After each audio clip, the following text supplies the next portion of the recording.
8, verse 21 and 23. Can all of us read? Let's go.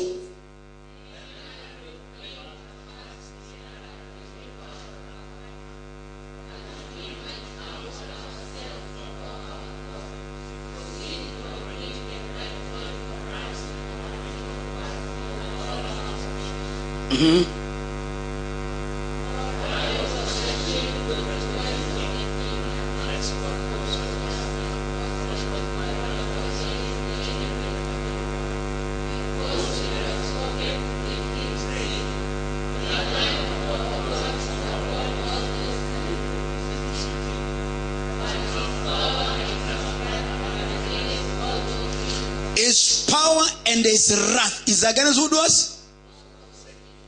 And those who does what? Verse number 23.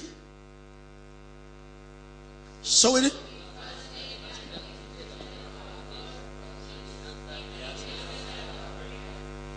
Lift up your hand and say, Lord, we thank you. We started on this fasting and prayer. You have helped our lives. And we have crossed 2016. And we thank you, Lord. We are not going to ask anything from the King except your hand, Lord, which shall sustain us and restore us, and we recover all.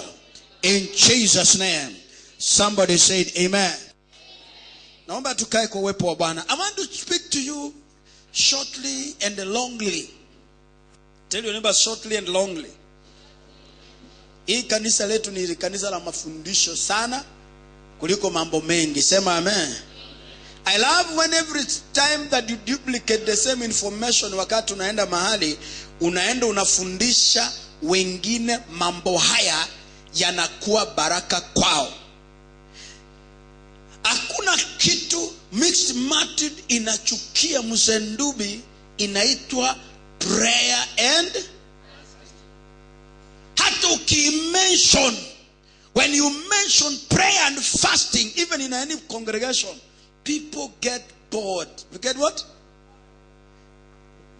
How many times unamkaga asubuhi Steve na you don't take breakfast in the morning, you don't take lunch? How many times? Several times. You don't even remember.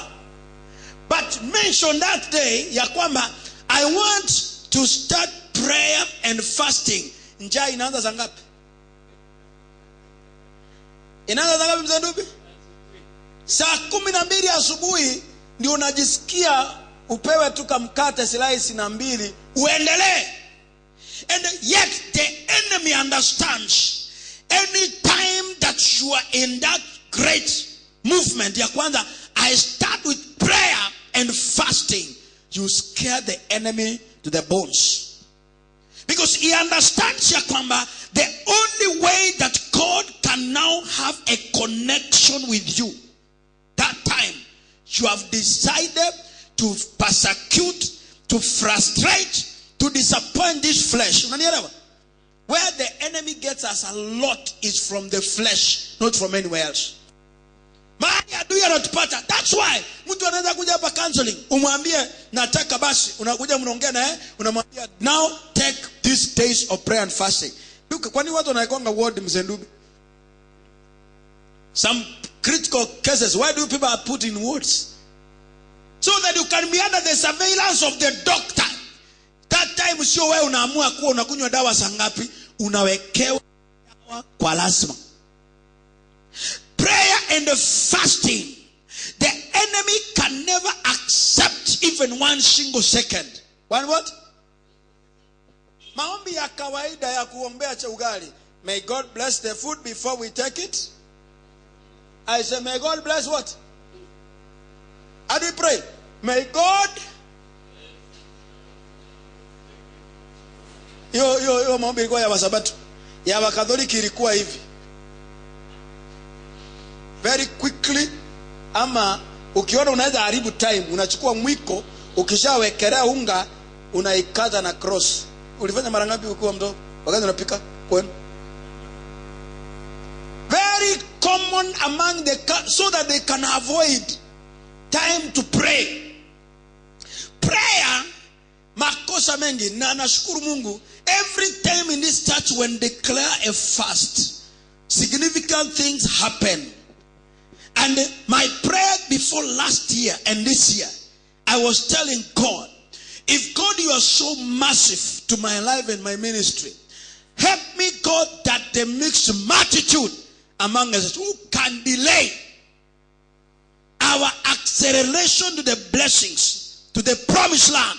God, give us grace. Because it is easier that among us you can be with the people called Acans. Wako muko pamoja kwa vita, lakini wanafanya vivurugu, mnaendelea kushindwa, mnashindwa kwa nini? Kwa nini mnashindwa? Maandiko yanasema Akan akachukua vitakatifu vya Mungu akaficha.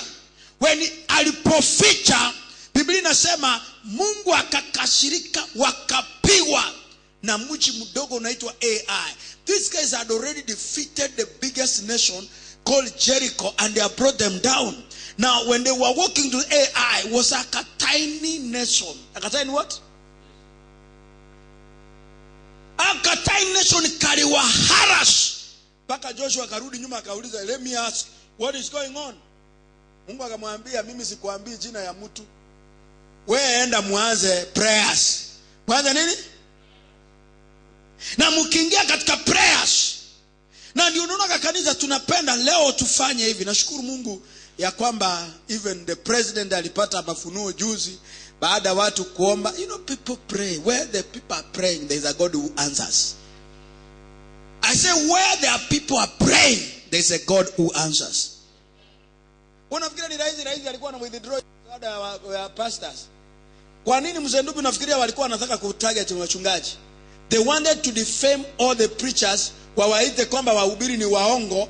Hili confidence kwa sababu wahubiri wa Pentecoste. Leo angalia kwa survey ya magazeti. Wanasema 71% of Catholics are supporting kwamba kanisa sifungiwe. Angalia, you saw the newspaper? It is 71% of the Catholics of the survey they did wamesema makanisa siwekewe mshubali, zisiendelee. And let me tell you the truth, because these Pentecostal churches, ukweli, there are people praying. Saa hiyo hakuna Wakatholiki wametangaza fasting and prayer in their churches. They only pray among themselves. Wanaendelea na rosary. Wamesema ukiangalia survey ya leo kwa gazeti, wamesema 71% ya Catholics are supporting the churches, sikuwe regulated, sisifungiwe, sisifanye evangelism, sisiitishe watu altar call. Why?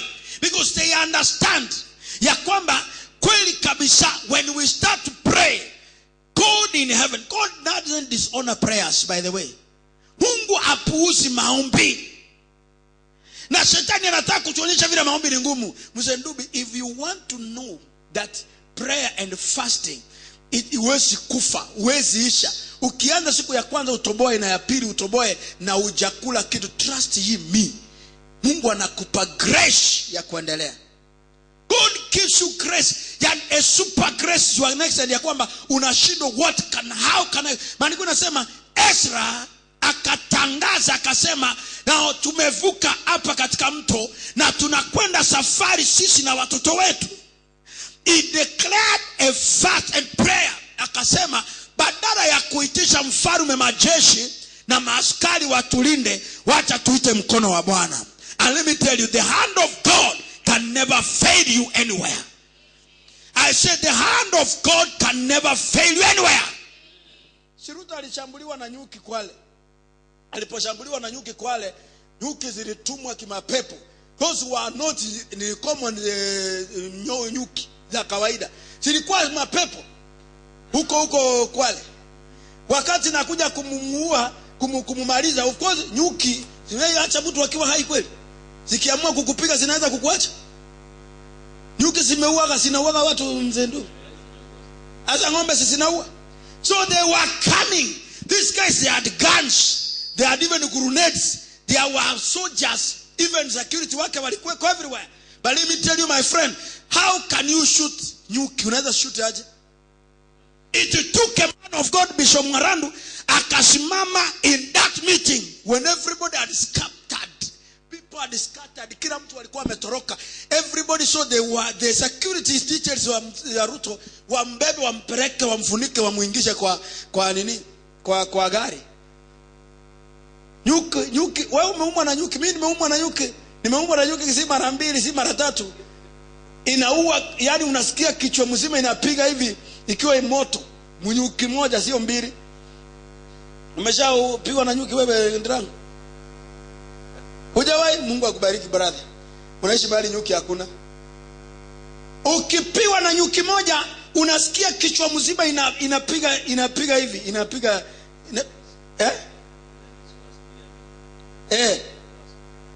hizi nini? Zikikupiga moja tu hivi unasikia kama kichwa imeharibika. The guards were there, the police were there, everybody was there, and they were to defend the David president. But it took a man of God who was full of the Spirit of God, because there are some things cannot be resisted by guns, but it can be resisted by the Spirit of God. I say it can be resisted by the Spirit of God. The enemy will tell you that ugali ndio inatosha. You can be physically strong, but spiritually you are weak. If you weaken the body, you strengthen the spirit. I say you strengthen the spirit. Mwarandu alisimama akainua mkono akacommand hizo nyuki. Bishop Mwarandu was there. And thank God people who have the revelation wanatembea na watumishi wa Mungu. Hapa Ravini kuna watu walikuwa wanafanya mkutano siku moja, nyuki zikaachiliwa, mkutano ikaharibiwa na wakachomoka because wakalewa na jua hatari za nyuki. Kila mtu akachomoka. Hiyo mkutano ilikuwa inafanywa pale kwa garden, everybody disappeared na mkutano ikaisha. You don't understand, you don't joke. So there are things that you are fighting in the physical. You need to engage in the spiritual. I say you need to engage in the spiritual. I say you need to engage in the spiritual. Ezra akasema that we are starting the movement with our children. Hili Mungu atuongoze na atusaidie. Sisi na watoto wetu tujue tunaendaje. Bwana Yesu asifiwe sana. Unaamka asubuhi unaenda mahali ujuu, unaenda tu poa. Unafanya chochote unaenda poa, and you have no guidance. Can you read it verse number 21 again, please? If you are there. Verse number 21. Fasting and prayer, when the enemy understand. When the enemy understand ourselves. I will work at the other translation. Can you read it loudly, please? 1, 2, 3, let's go.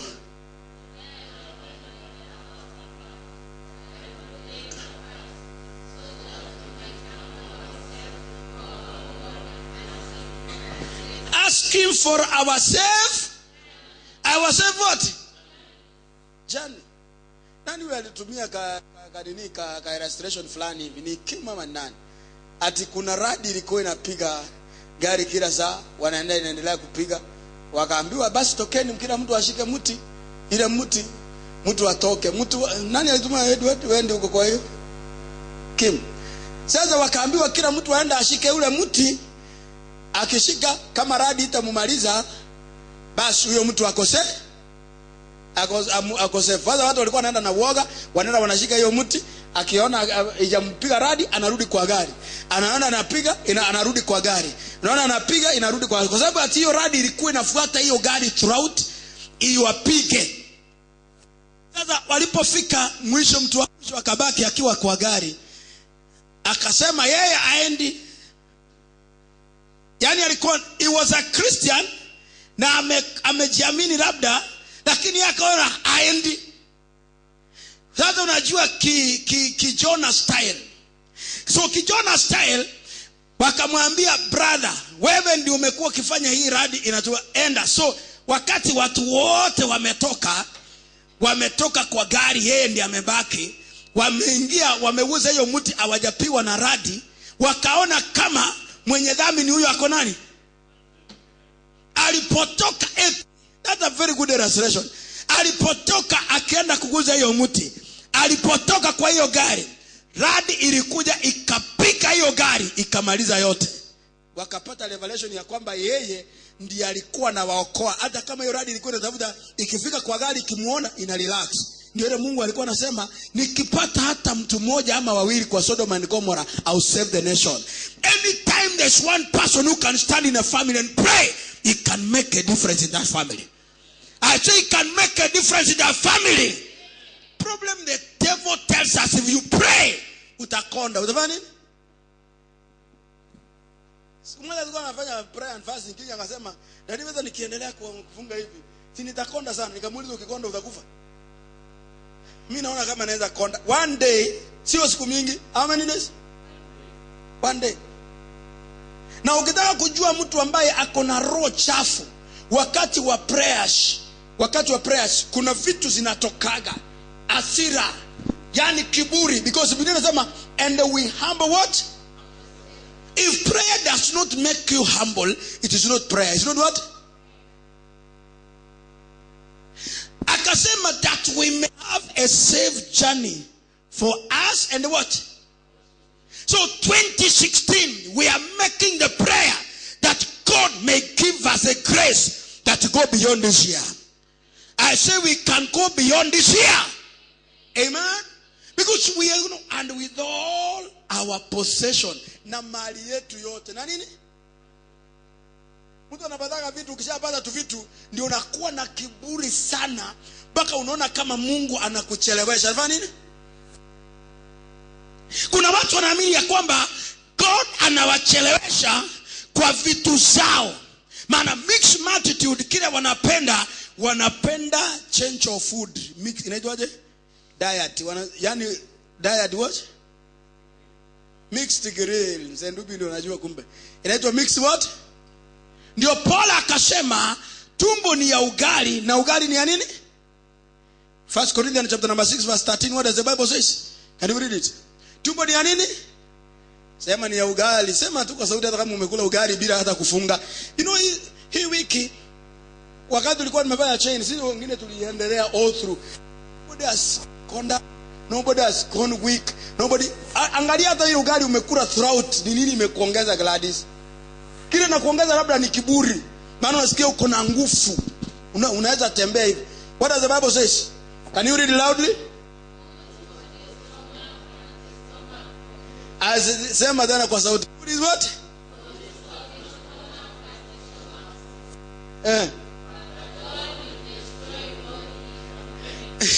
Unasikia? Tumbo ni ya nini? Ndio tunafanyaga prayer, alafu unasema nilisahau. Unisahau. Utaona siku moja ya jehanamu ya milele. Hiyo tumbo, hata kama ni ugali umekula umefura, itaharibiwa pamoja. Itaharibiwa nini?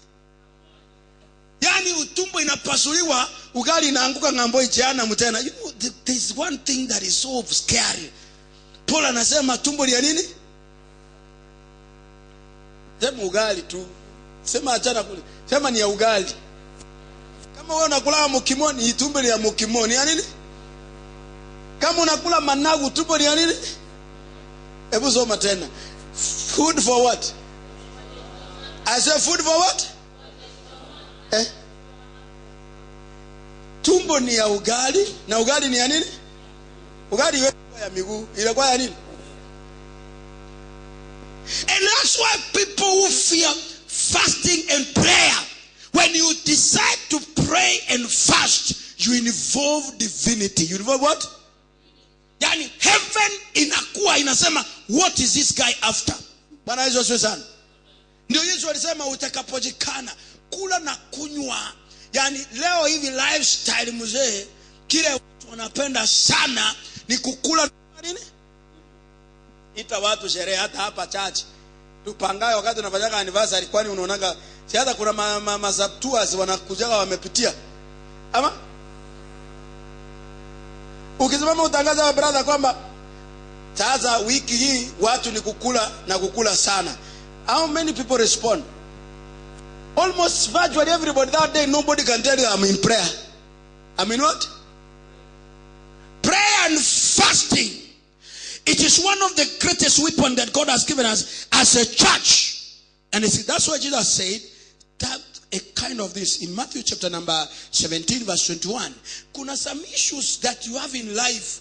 You don't need to complain. Hujapandishwa cheo, hujapata kazi, haujapata familia, haujapata pesa, haujapata. There are things you complain. And Jesus said, some of these demons, because there are things which are demonic. They are what? They are demonic, set apart by the enemy to make sure that it is frustrated. What does the Bible say?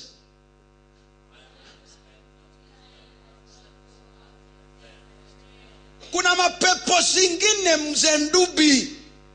Wao umekula ugali sahani 5.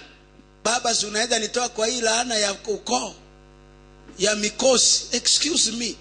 Anakutoa ukiwa wapi? Yani hata Mungu akikuja kuongea ana deposit wapi? Where does God deposit? Sasa hiyo usiku unaota ndoto za matatu zikipiga horn. You have nowhere that God can deposit the information you want to deposit on you. And that's why nimesema hii week it is a stretch, all of us.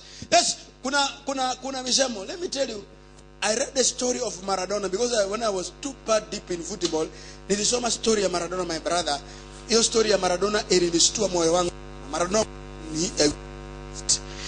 wanasema Maradona before a game starts, Maradona kabla game ijaanza, he could take like 2, 3, 4 days. Anaenda in a room. Because watu wa Buddhist wanaendaga wana cross miguu, alafu wanaangalia the yoga style, sio wanaita yoga. Akisha cross anaangalia hivi, alafu akiangalia hata apenduagi kichwa, apenduagi hivi mzendubi days and days. And walikuwa nasema Maradona anachorewa goal na ball ikiingia. And that's why walikuwa wanamuitaka the magic Maradona. God had scored 1986, which determined them between them and Germany in the World Cup ambao Argentina ilishinda. One of the best goals ever. Wanasema the magic hand. Nobody could detect it. They said the man had come out of meditation room. Wanasema the hand of God. We don't know the kind of God, but it was the hand of. Wanasema Maradona, a referee, a linesman, a goalkeeper, everybody except another God who was there, who saw it.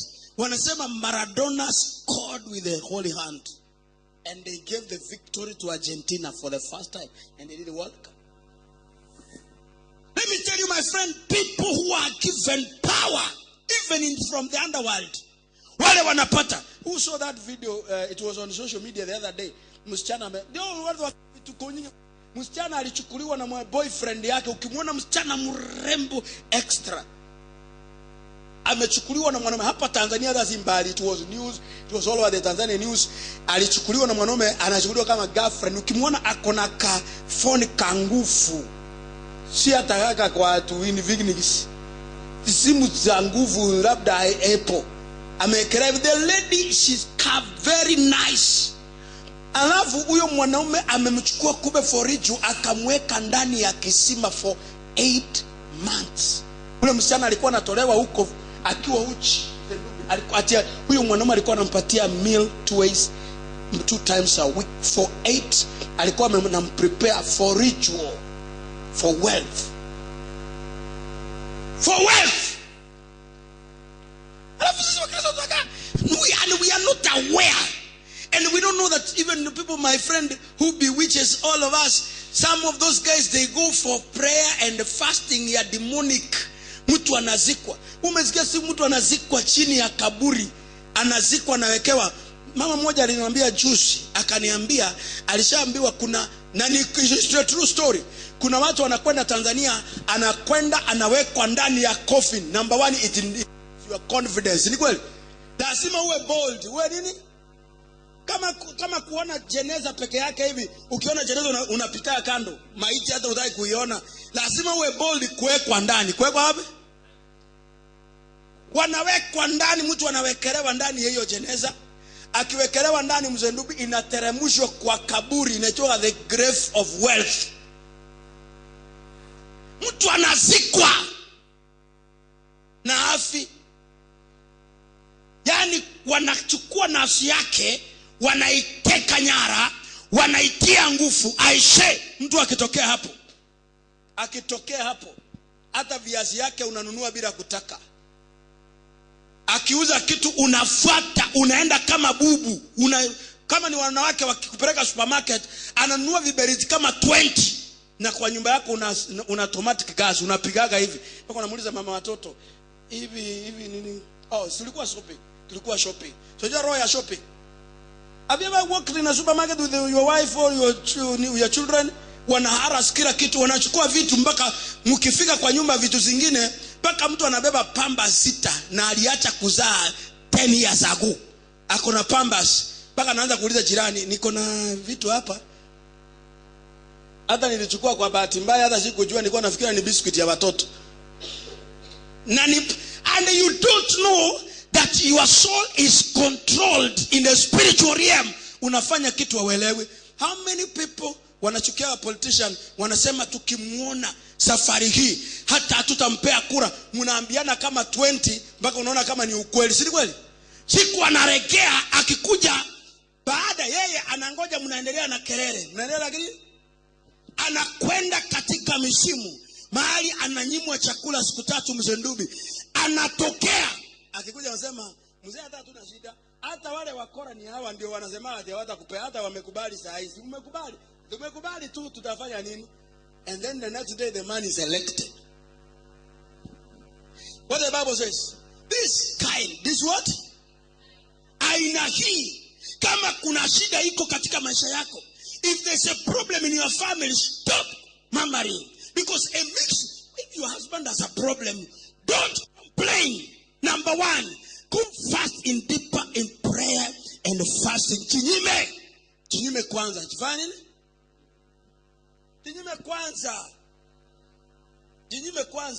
Chinyime mpaka uelewe ya kwamba unapochinyima tayari unapunish mwili, na uambiwe kwamba let the Spirit of God take control. Take what? Take control. Na ndio unaona kuna as we are saying, Jesus mwenyewe said in Luke chapter number 9:23, anasema, if you are truly you want to be my disciple, you want to be what? I say you want to be what? What did he say? Can we read it? Look, what did he say?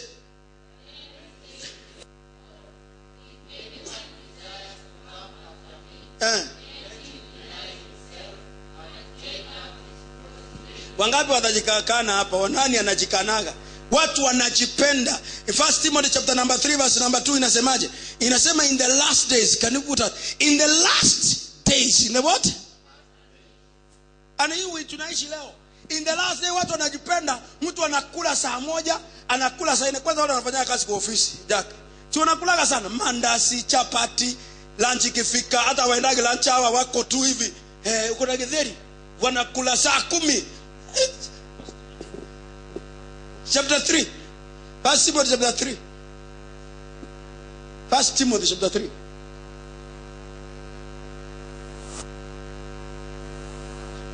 No, second, not first. Chapter 3. 2 Timothy chapter 3. What does the Bible say? Read it.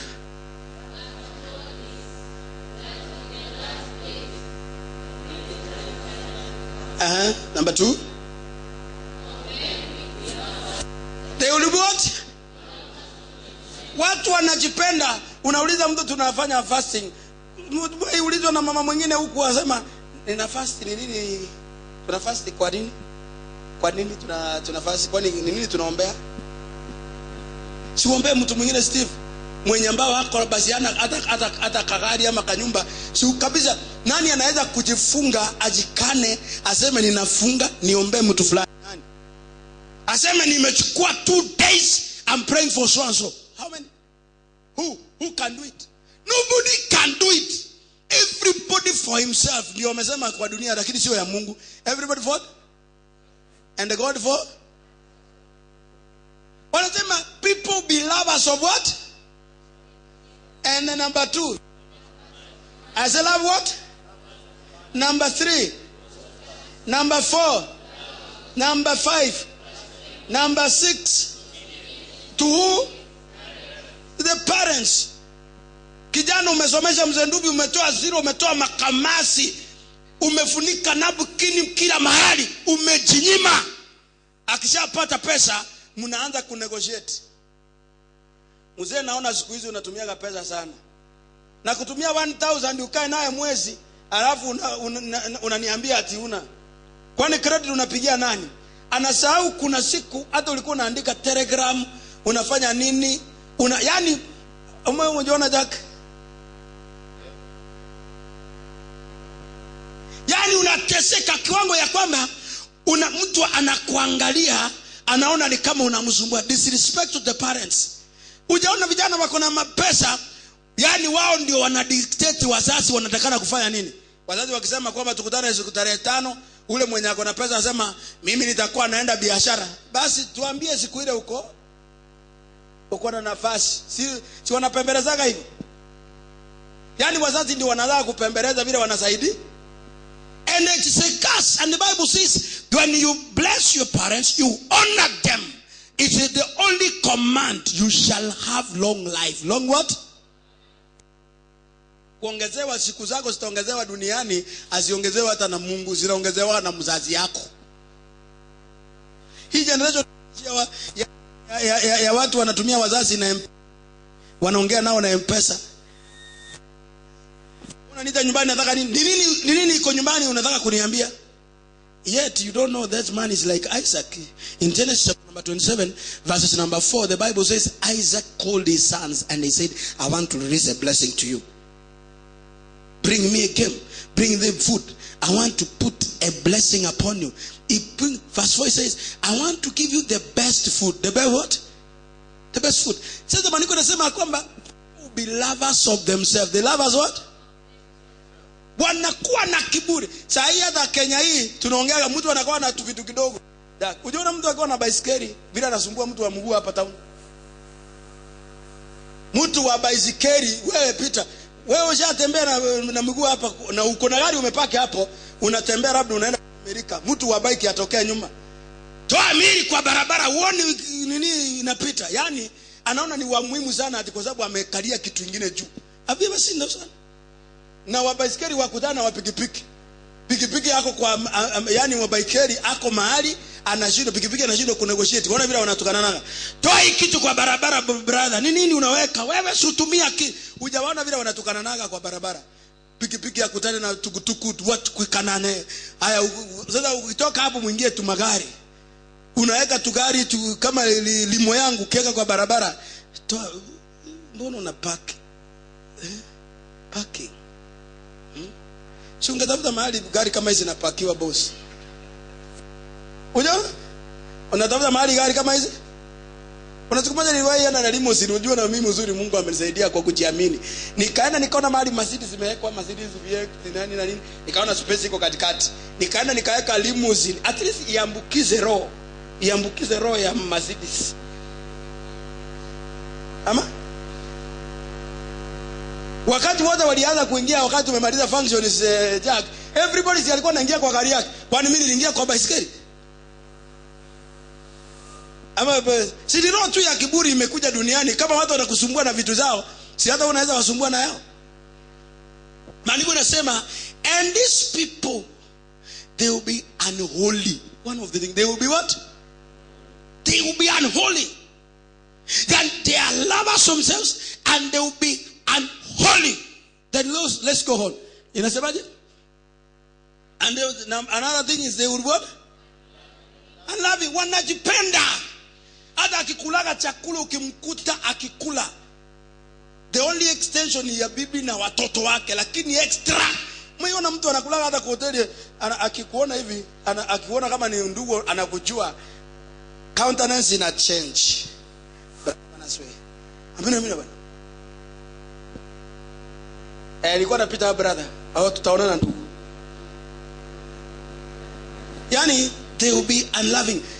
Yani upendo ile ya zamani. Wewe unakumbuka miaka ile mlelewa na mzee Ndubi zamani, wazazi wa zamani walikuwa watu wazuri. Watu wazuri sana. Mama yako akiwa ameenda shambani, akienda shambani na mlikuwa mmezaliwa mtoto lika moja na mwingine, mama huyu akiona huyu mtoto analia sana na huyu mama yake ako mbali na huyu maziwa inatoka, anachukua watoto wote anatudunga hivi kama fereji. Si kweli? Tunaendelea kunyonya. Ama niaje mzee Ndubi? Si ilikuwa hivyo zamani? Leo ipatikana umebeba mtoto wa wenyewe kama huyu, hata kuguza tu usikire kelele itakuwa hapa. Mtoto wangu na yani mnaona za mmeroga mtoto wangu. Hata unaweza patia mtoto chakula akule, mtoto aanze kukolea hapo nje. Umekula nini? Yani itakuwa kesi, polisi, station. That's why the squeeze ndio unaona watu wananyimaga watoto wa watu kitu. Ama? Sidi kweli zake. Ya leo zamani mama anatoka shambani anafanya hivi, yani wote hivi. Unakuta watoto wako wanafanya. Alafu anafanya hivi, anachukua uji. Kama unamchelewesha kwa sababu shamba ya jarima nini, mko hapa hivi, anashika mapua inashikwa, uji inafaka hivi, mama anachukua uji, anamwaga, yani iende haraka ndio mumalize hiyo story haraka. Unapiga kelele ama ulinyonyesha uji kama hiyo mzee ndugu. Unafungwa hivi, zili wewe hivyo nasema uongo Mama Gladys. Thank you my brother. Hivi inawekwa hivi Jack, unafungwa mapua ndio usipumue, iende mahali pengine, iende mahali na stahili. Na kuna mtu kufanga ati ilienda si kwa nini? Ilienda kwa windi. Kuna mtu alikufanga ati kwa sababu aliwewa uji hiyo.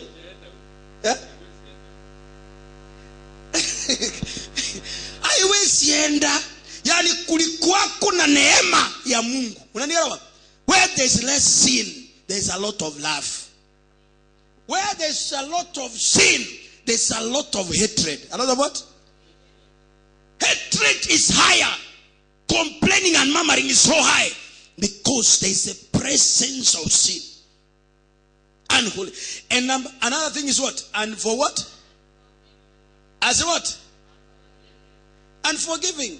Mtu anaweza ingia katika prayer and fasting and is not forgiving. Yani unakuwa huko lakini you are not even in forgiving. Hiki sasa tunaishi Jackie. Ni watu wangapi wasema kwamba huyo mimi sina maneno na yeye lakini staki nini? Nini? Hata hiyo kanisa anaenda, kama hiyo kanisa anaenda, mimi nimeacha hiyo kanisa. Lakini mimi sitaki maneno mengi. Mimi nimemsamehe. Lakini sitasahau. Genuine forgiveness, Jack, is the painful as it is.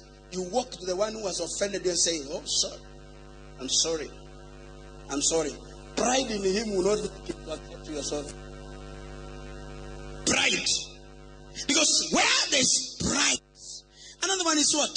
Can you read it? What is it? I said, yani ni wazushi. Ni nini? Wanapenda kupenda uvumi. Hiyo kanisa ukiingia, uniwachawi wanakuanga hapo. Hiyo sio kanisa. Hiyo inakuwa ni club ya wakora. Sio church. Hiyo ni club. Ni watu wanyang'anyi. Leo hivi wanasema ati Kenyans. Mimi hawajaniuliza. Wewe walikuuliza ati pastors wanakoni watu wanapiga. Mimi Mzendubi nimesikiliza redio kidogo, sijasikia Muislamu anaitwa Abel Nasir Muhammad anapiga anasema na misikiti ifungwe, sijasikia. And I discovered that Christians are the only people who are an offense over God. Because when you come and slander about your pastors, what does that mean? You talk against them. You talk evil about them. What do you mean? You are telling the God who appointed them, because God is not even a judge anymore. Angalia Musa. Miriam na Aaron wanamwambia ukweli, wewe umeoa mwanamke wa kigeni ambao ni Mu-Ethiopian woman. Na kulingana na Wayahudi, we are not supposed to marry, to intermarry in the same. Walimwambia ukweli. Si ni ukweli ama ni uongo? Nasema ni ukweli ama ni uongo? Mungu akienda na Musa katika Mount Nebo in Deuteronomy chapter number 34, akienda na Mount Nebo wakati wanamalizana na yeye mwisho, wakati Mungu anatoa judgment sheet yake against Moses, did he mention even that woman? Mungu alikuja chini akakuja kumkemea, akakuja kwa Miriam na Aaron wakamwambia wewe ndio Mungu anaongeaga. Sasa wanasema pastors wanauza miracles, pastors wanauza sijui nini. And when they talk like that, those who call in, radio in, calling in za Kameme, za Inoro, za Citizen Radio, hizi za wakisini gani? Egesa FM, ya Wajaluo Lolwe, sijui nini, all the radios ya Wamasai Manyega, sijui Manyega. Ni Manyega manini? Mayan. All of them they are calling Kass FM ya Wakale. Hello.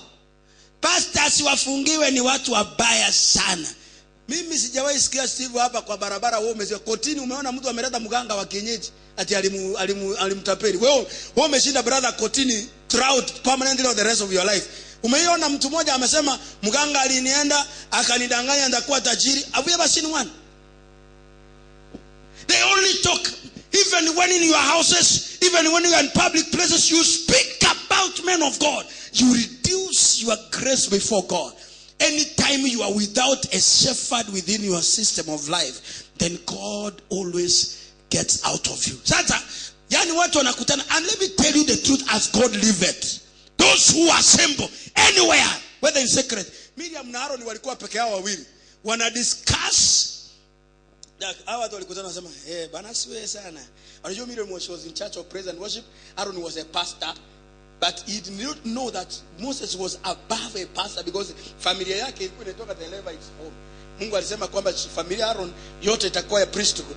Anambia sawa, sasa wakakutana na leo tunaenda ibada. Na yule jamaa anaendaga anasema ati Mungu anamzungumzia hata leo bado nasikia ameenda, Mungu anataka kuongea naye. Si Mungu kuna siku aliwa invite akasema, hawa watu wanasema ati wewe unajifanya ati wewe ndio unaongea na mimi, waambie kesho tutakuta. Waoge, wafanye nini?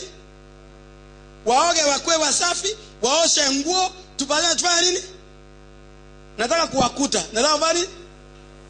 Mfaki Mungu akawadia shule na adhabu wengine wazilali na mabibi zao. Muhakikishe mmekuja hapa.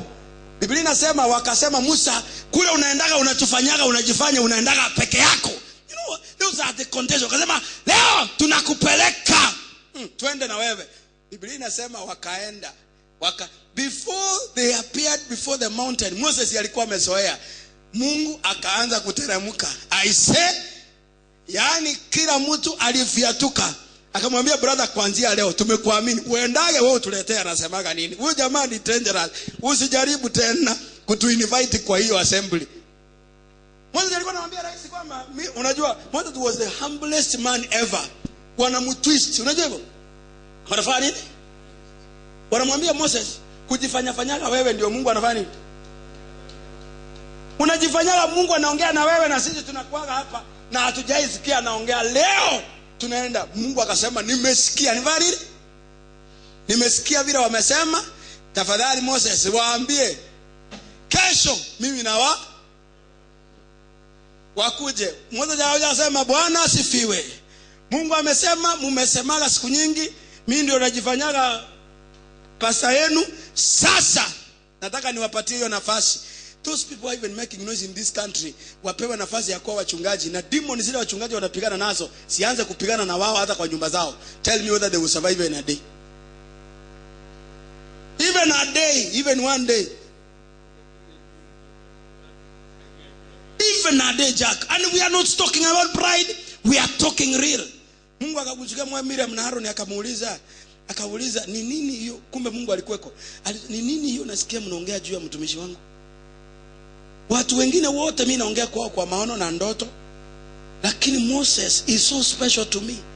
I talk to him face. Mungu akatokea kidogo the next day. Kile kilisaidia Aaron. Alikuwa ndiye amevaa nguo ya ukuhani anaenda kwa ibada. So Mungu angetaka kuleta aibu kwa ofisi yake. He spared Aaron. Biblia inasema when God left, Miriam akapikwa na leprosy mara moja. Waka scream. Nasema, hey, Moses! The Bible says, and it is the same Moses. Same what? Moses ndiye alimwambia Mungu, tafadhali huyu ni sister yangu. Tena ndio mkubwa. Let me tell you the truth. What happened with Miriam? She, as beautiful as she was, na yeye ndio alikuwa ameshika Moses hivi. Yeye ndiye alisaidia na mama yake kupeleka Moses kwa bahari kumweka hapa, and Moses was there for 3 months. Let me tell you, vitu za Mungu ni za ajabu. 3 months Moses was in the river. 3 months, not one day. Miriam ndiye alikuwa mkubwa. Na she was beautiful, great voice, powerful, but she died without children. No marriage, no children. Anytime you murmur against the grace of God, God will subtract you forever. Some things you may see they are working, but they can go permanently. Miriam alikufa bila watoto, alikufa bila mume, akakufa disgrace.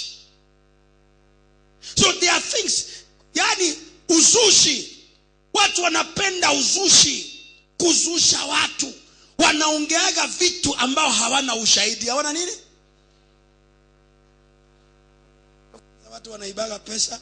Hiyo kanisa unajua, mtu mmoja anasema unajua akiangalia anasema unajua church na iangalia na hesabu 1 2 3 4 5. So kila mtu soso. Huyo pastor hata ndio amenona siku hizi. Jamaa mmoja aliniambia unajua wachungaji wanakuwa wamenona hivi ndio. Kuna wengine wanao wamepigika wamenona wanakula sadaka. Yaani jina reverend anajua rest eat and what? Wasema jina reverend inamaanisha rest, eat and visit.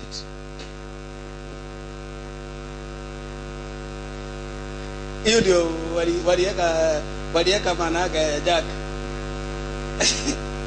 So ukiliza reverend unasema this character rest the visit. And it will be slandered. Another one is what? Self-control. This is our country called Kenya, ambao haina hata control. Hata mtu akipata kama ni mwizi akiingishaka mkono anaingishaka afadhali kuliwe na dudu. Ikuliwe nani? They will be what? They will be brutal. They will be what? Yani mtu akitaka kufanya kitu kibaya anafanya vibaya. Even in government, in everywhere, every place they have made yani wamefanya vitu kiwango ya kwamba hata zingine ukipika usipime vizuri unashangaa. Ingine ni nini? The last one is what? Sema kwa sauti. Unajua wewe ndio unakuwa mmoja wa hiyo vitu, ndio sababu unasoma na you are reading with a pinch of salt. What does it say? Please read it loudly. Hakuna kitu kwanza, if you have a spirit of criticizing, ukiona watu wamefanya kitu fulani, yani kazi yako permanently lazima ukosoe. Fanya nini? Hii kitu hawangeweka hapa. Sasa ile kitu wanaweka hapa. Watu wengine hata sio wanakaga aje. Mlango wanaekelea hapa, watu wanaona magari, sasa wangeweka hapa hivi. Yani hawa watu hakuna kitu wanaweza ona kizuri kutoka kwa hao. Ni wale mixed multitude wanakutaka kuchange kila kitu. Si kweli? Church yetu unajua tunaimbaga hivi, tunaanza hapa hata wakianza kuomba hawaombagi hivi. Unajua kuna kanisa kwa mfano ukienda kama PG kwa neema ya Mungu tu hivi wakianza kuomba ile maana kwa sababu walizoea kutembea ni aje. Because hata wako nini Salvation Army ile parade si ndio? Hata mama zetu damu ya Yesu damu. Sasa mkikuja hapa kwa hii kanisa tusifanye hivyo damu ya Yesu. Hapa danzaki vizuri. Wacha tutafute kanisa yenye watu wanadansi hivi. Yani they are always looking for a fault. Looking for what? Mixed multitude ndio tabia yao. Walisema Biblia inasema they were craving for what? I say good things for what? Yani tabia. Hata malaya wamekuja makanisani, unakuja mtu anakuja si kwa ubaya, lakini mtu anaweza kuja amevaa kanguo kamefika hapa hivi. Sasa twende kwa Yesu. Haleluya. Twende chini kwa chini. Sasa hii nguo iko hapa. Chini na ndugu wako hapa. Chini twende. Hii kanisa wajiku dance. Sema dance ya Yesu wewe. Na sasa hiyo namuuliza dada. Mmoja alidance, msichana akadance, ikapasuka hapa na hata anda amevaa hata ina faida. Hivi twende muruke zunguka. Hizi kanisa za kirosi kuna mambo mengi, usipojipanga unaweza anguka katikati. Unajua? Maana mix match ndio inakuja kudanzisha inakuja fani? Kuzanja nini? Ujaona hata nyimbo zingine zinaimbiwa kwa nini? Haya ruka kimasai.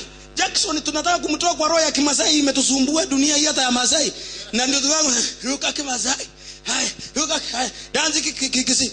Wakisi wana dance usiku. Dance na dancers na tunawaleta hapa. So tunaanza wakisi. Excuse me. Shida ya mixed multitude inataka vitu vya kwao. Vitu vya nini? Si hata mmoja aliniambia mwacha mila ni nini? Na tunalia usiku na mchana. Wakikuyu wanaacha wizi na tuko nao hapa. Wanamrukia Yesu. Mwambie Mkikuyu acha wizi. Yaani kwa hivyo church. Na ndio sababu tukiita hata kwa sema tafadhali beba kreti yako ukuje, kwa sababu Wakikuyu wameacha nini? Mixed multitude. Tell your neighbor mixed multitude. Ama yani ni grupu ambayo itakufanya uone Mungu hata Tongoro hata. Na hiyo grupu imevamia makanisa. Imevamia nini?